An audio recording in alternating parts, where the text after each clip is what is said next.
And I said at the last election, and people will say, Nigerians are. I said, no, you'll never suffer. When Nigerians really suffer, and now I think they are suffering, their heads will reset. And if somebody comes to give them 2,000, either of two things will happen. Some will collect it, they will vote, still go and vote for the right person, not the person that gave them money. Some mad people like me, I'll slap you and tell you off. To hell with your money. And tell you I will not vote for you.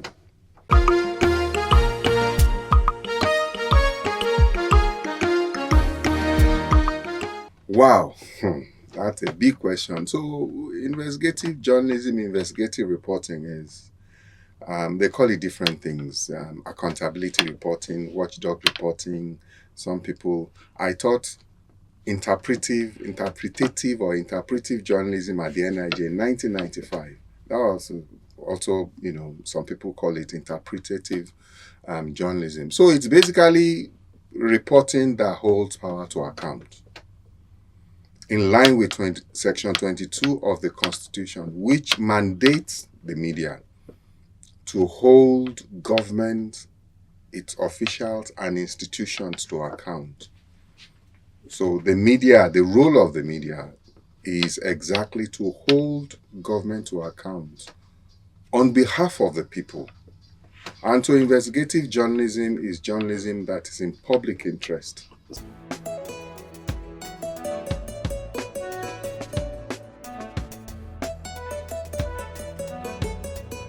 So I usually say that for us in the anti-corruption space, in the integrity space, whether as media, government officials, and corruption agencies, international agencies, dealing with corruption, it's actually not corruption we're fighting.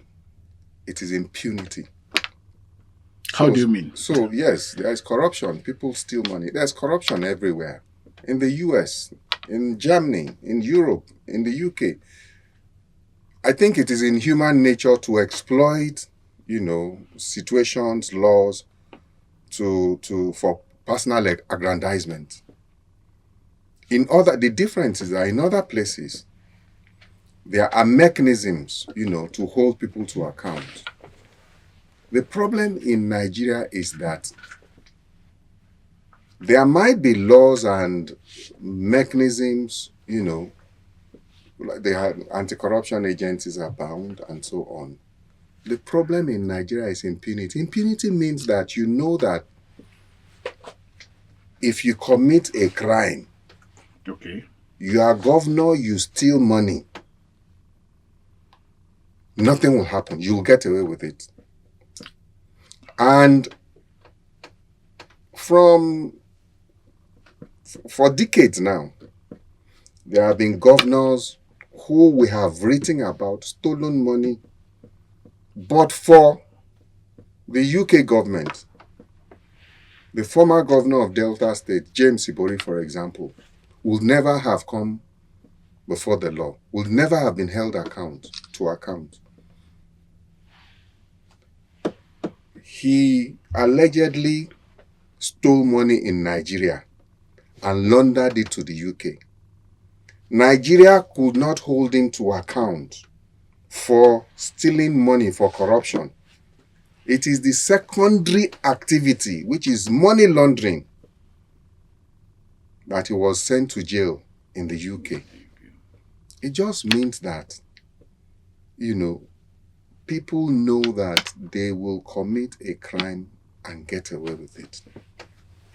So what we need to do is create disincentives for people not to steal public funds. When Ribadu was EFCC chairman, at least he showed something. A former governor came to where I worked then, Tell Magazine.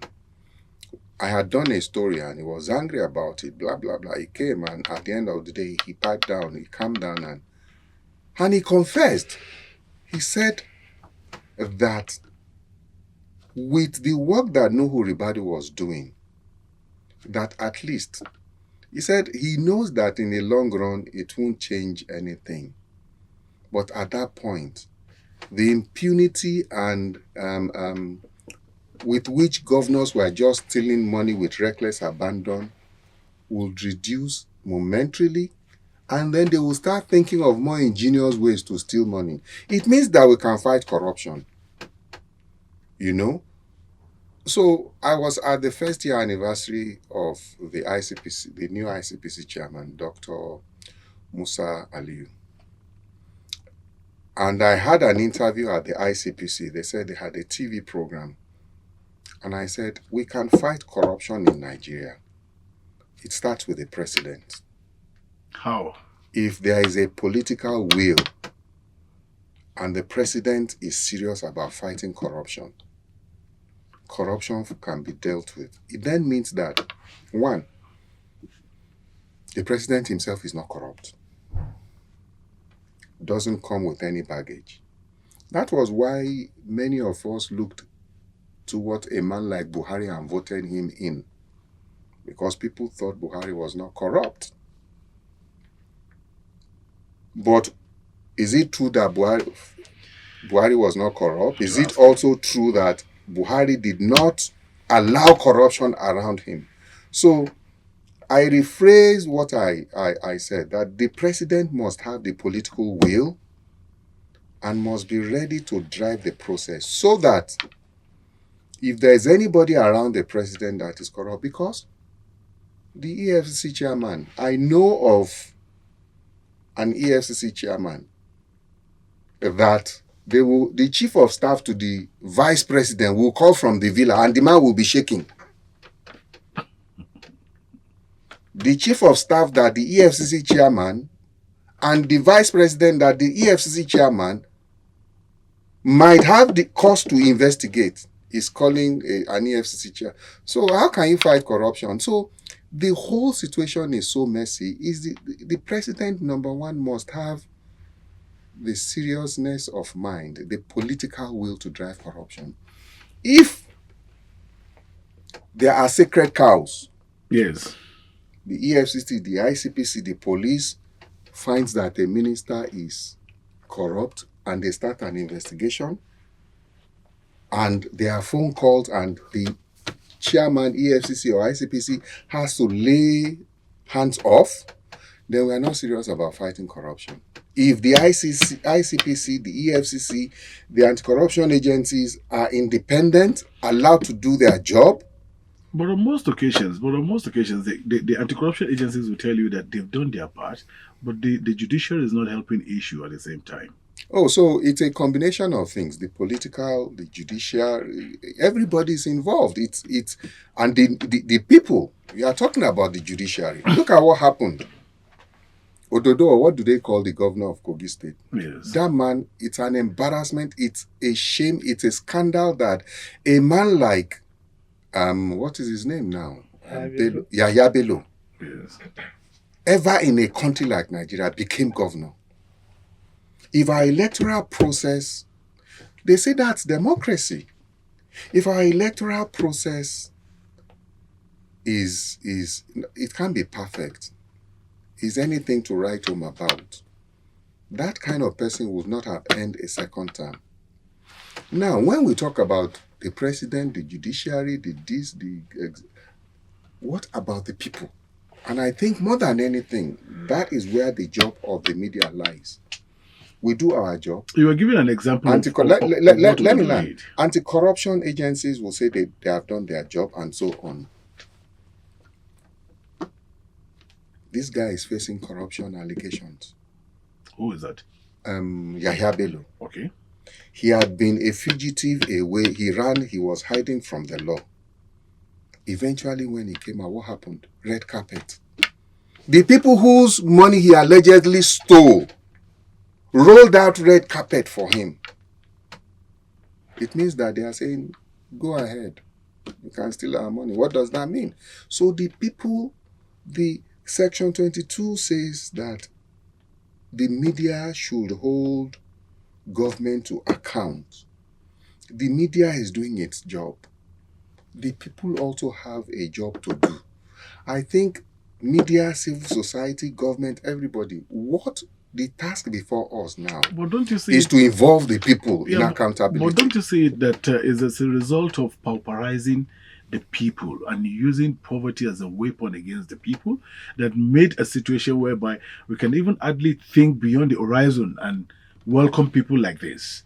I mean, when we talk about the case in Kogi State, despite the fact that he's still innocent until being proven guilty by the law, but he was still welcomed as a hero in the environment. Don't you think it has to do with poverty? Oh, yes. But it's not just poverty. Or does it have to do with our values? So that's what I was going to say. It's not just poverty of food on our table. It's also a poverty of the mind. And that's why I say we need a whole lot of orientation and education for our people. Because if anybody is sensitive, look at what happens in Lagos. They distribute money to hooligans and agberos and so on. And there is a guarantee that a political party can never lose in Lagos. Those agberos, if you go to them today, many of them are abusing the people they work for to rig elections.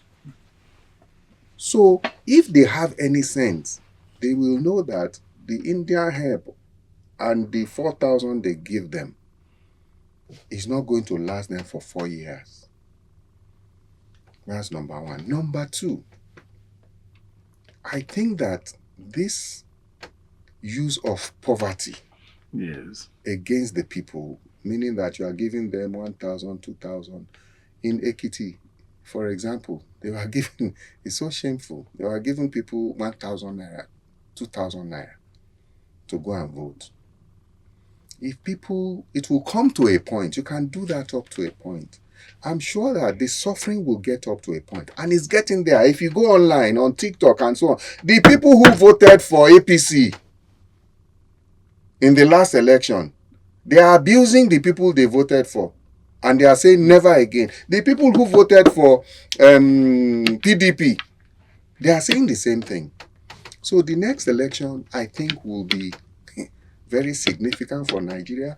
The people who use politicians who use the people to rig elections by giving them 1,000, 2,000. I think that things might start to change from the next election.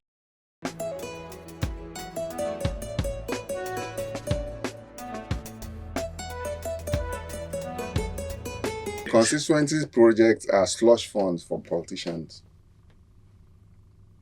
Many years ago, I don't want to mention names because she spoke off record.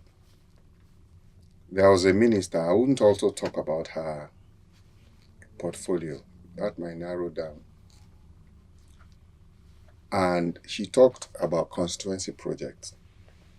And she said she realized that it was just like slush fund for politicians. And she wanted to do something about it. And the president at that time told him, please, leave those those are what? Leave those vagabonds. Let us rest. Let them use the constituency projects as they want. Constituency, it's a scandal what happens with constituency projects. And it should, the legislators will tell you, oh, we can't stop it. They will give an example of how in the US you have constituency. Yes. But they won't tell you that in the US, a senator cannot have anything to do beyond saying that my constituency needs a borehole, for example. Okay. Beyond that, nothing. If it is found that he tries to influence the process and so on, he's in trouble.